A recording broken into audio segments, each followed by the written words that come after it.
Okay, friends. So I'm here with another video to show you how to go about designing your own shoe. Now, we have just looked at the history of shoes and how they have changed and evolved over time and over history. And they have changed and evolved due to fashion and to suit our needs, the things that we actually need shoes to do for us.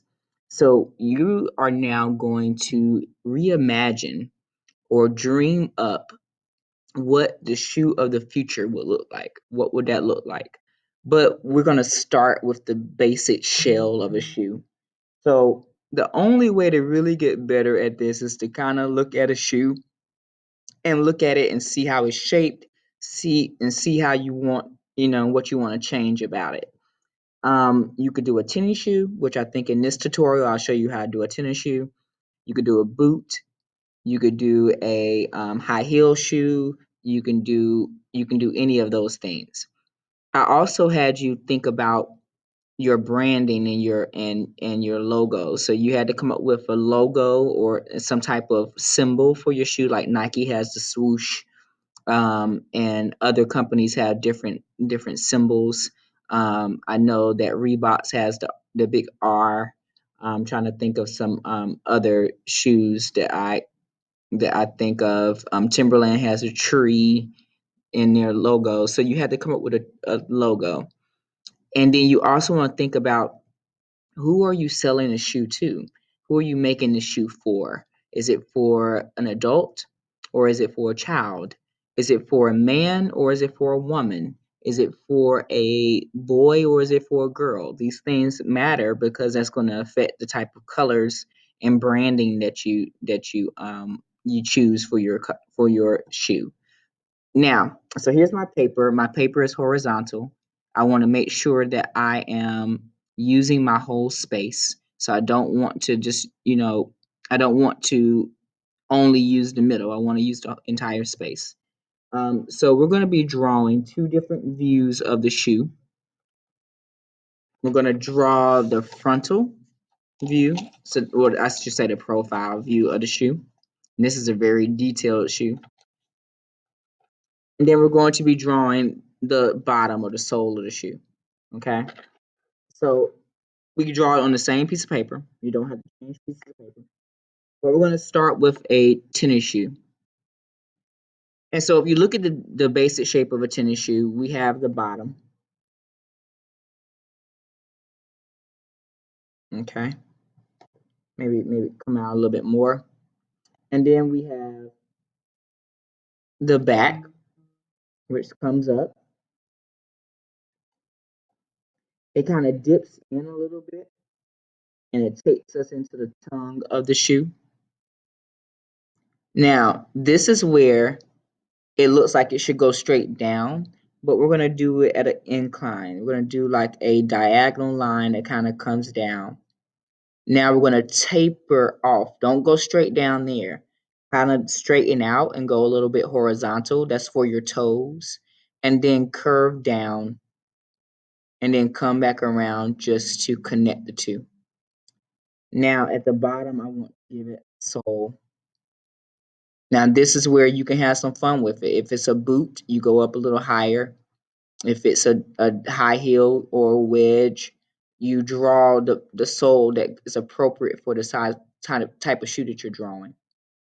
So I have that shape of the shoe. Pretty simple.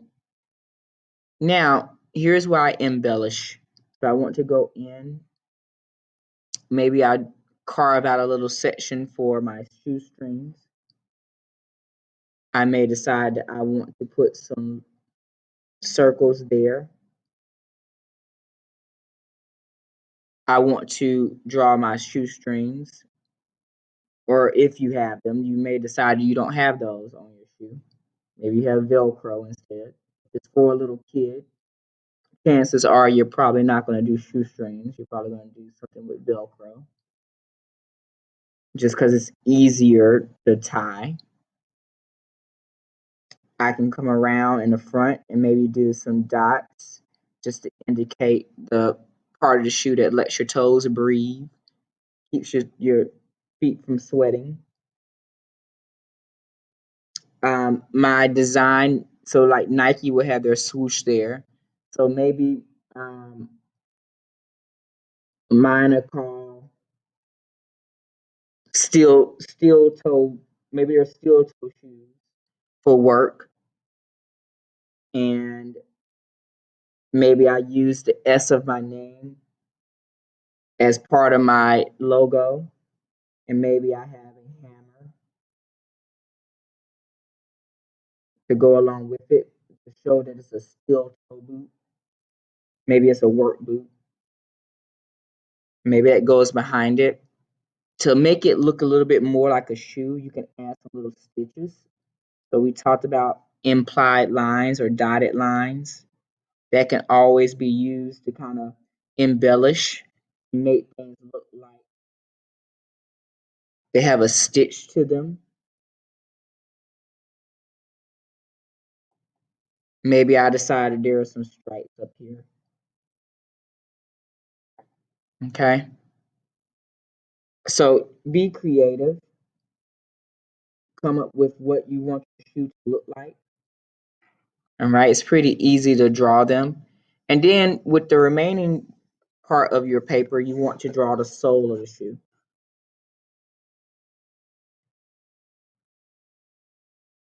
So I'm just drawing the bottom of the shoe.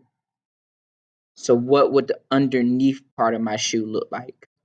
And on that, I'm just going to draw design. Maybe I start with the outline.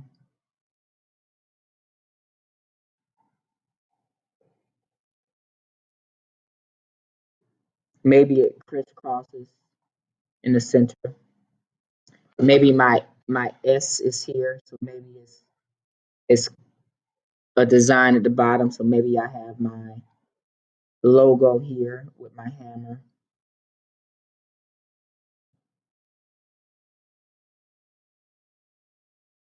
And maybe that is surrounded by zigzag lines. So look at the bottom of your shoes. That's a good reference point. So go into your closet and just take a look at what Nike or Reebok or whatever this kind of shoe you have in your closet, what they do the bottom of their shoe. How does it look? And then how can you do something similar to that or different but similar?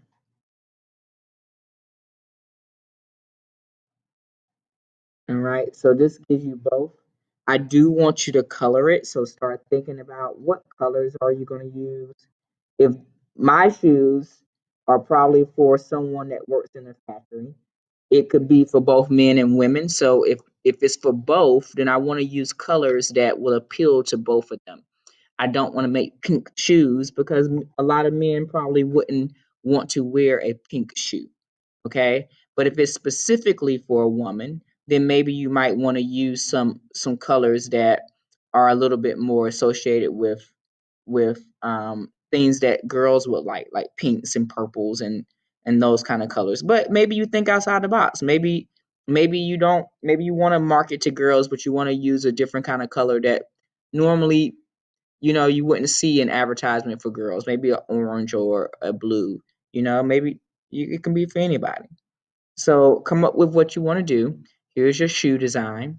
Here's how I want it to look. So you should have both views on your paper, the bottom view and the side view, and be very creative with this.